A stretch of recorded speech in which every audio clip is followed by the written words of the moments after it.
قل لمن ما في السماوات والأرض قل لله كتب على نفسه الرحمة ليجمعنكم إلى يوم القيامة لا ريب فيه الذين خسروا أنفسهم فهم لا يؤمنون۔ تم فرماؤ کس کا ہے جو کچھ آسمانوں اور زمین میں ہے؟ فرما دو اللہ ہی کا ہے، اس نے اپنے ذمہ قلم پر رحمت لکھی ہے، بے شک وہ ضرور تمہیں قیامت کے دن جمع کرے گا جس میں کچھ شک نہیں۔ وہ جنہوں نے اپنی جانوں کو نقصان میں ڈالا ہوا ہے تو وہ ایمان نہیں لاتے۔ قل تم فرماؤ، مزید فرمایا کہ حبیب صلی اللہ علیہ وسلم آپ ان سے پوچھیں کہ جو کچھ آسمانوں اور زمین میں ہے اس کا مالک کون ہے؟ اولاً تو وہ خود ہی کہیں گے کہ یہ سب کچھ اللہ تبارک و تعالیٰ کا ہے، کیونکہ وہ اس کے معتقد ہیں، اور اگر یہ نہ کہیں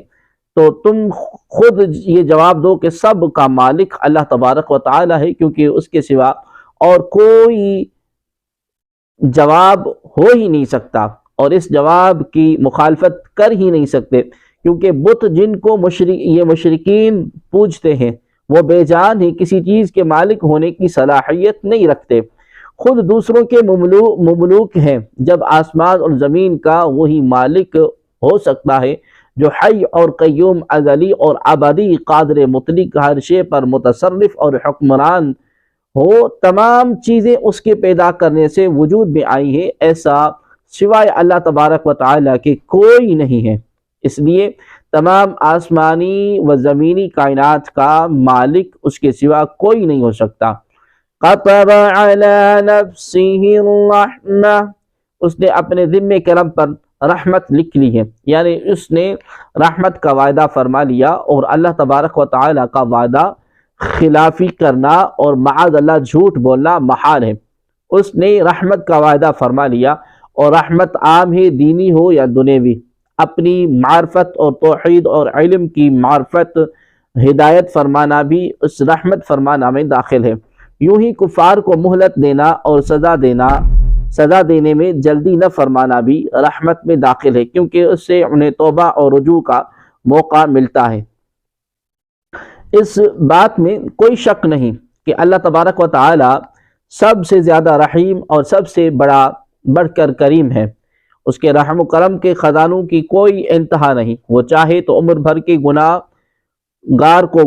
کو پل بھر میں بخش دے اور اس کی ساری خطائیں معاف فرما دے، لیکن اس کی وسیع رحمت کو دیکھ کر ایسا نہیں ہونا چاہیے کہ بندہ گناہوں پر بے باک ہو جائے اور اس کی نافرمانی کی پرواہ نہ کرے۔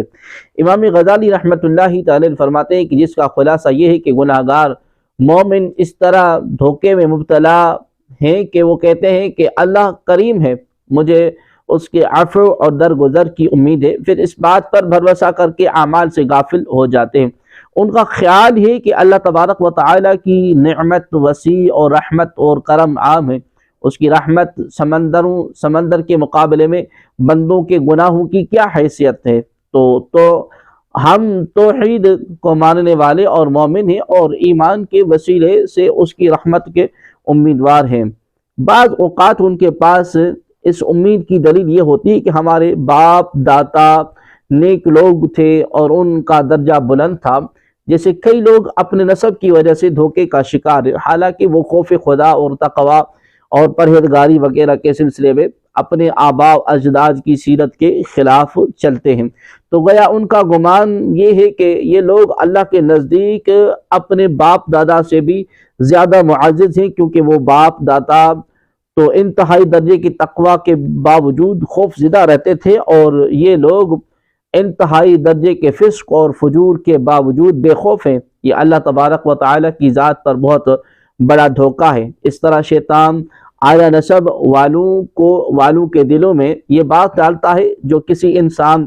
سے محبت کرتا ہے وہ اس کی اولاد سے بھی محبت کرتا ہے، اور اللہ تبارک و تعالیٰ نے چونکہ تمہارے آباء اجداد سے محبت کی، لہذا وہ تم سے بھی محبت کرتا ہے، اس لیے تمہیں عبادت کرنے کی ضرورت نہیں۔ یہ بھی اللہ تبارک و تعالیٰ کی ذات پر دھوکہ ہے، کیونکہ اللہ تبارک و تعالیٰ کی اطاعت گزار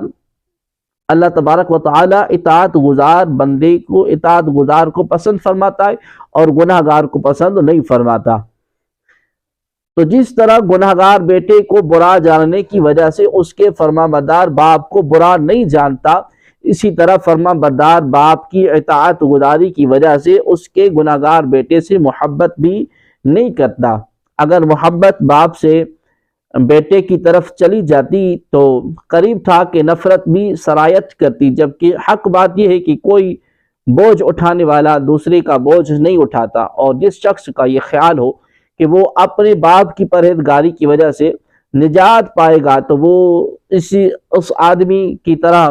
ہے جو یہ گمان کرتا ہو کہ باپ کے کھانے سے وہ بھی سیر ہو جائے گا، باپ تو بیٹا بھی سیراب ہو جائے گا،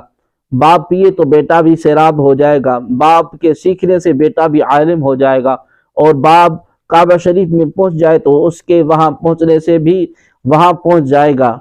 اور کعبہ شریف کو دیکھ لے گا۔ یاد رکھیں کہ تقوی پرہیزگاری اختیار کرنا ہر ایک پر لازم ہے، اور اس میں والد اپنے بیٹے کی طرف سے کفایت نہیں کرتا، اور اس کے برعکس بھی یہی حکم ہے۔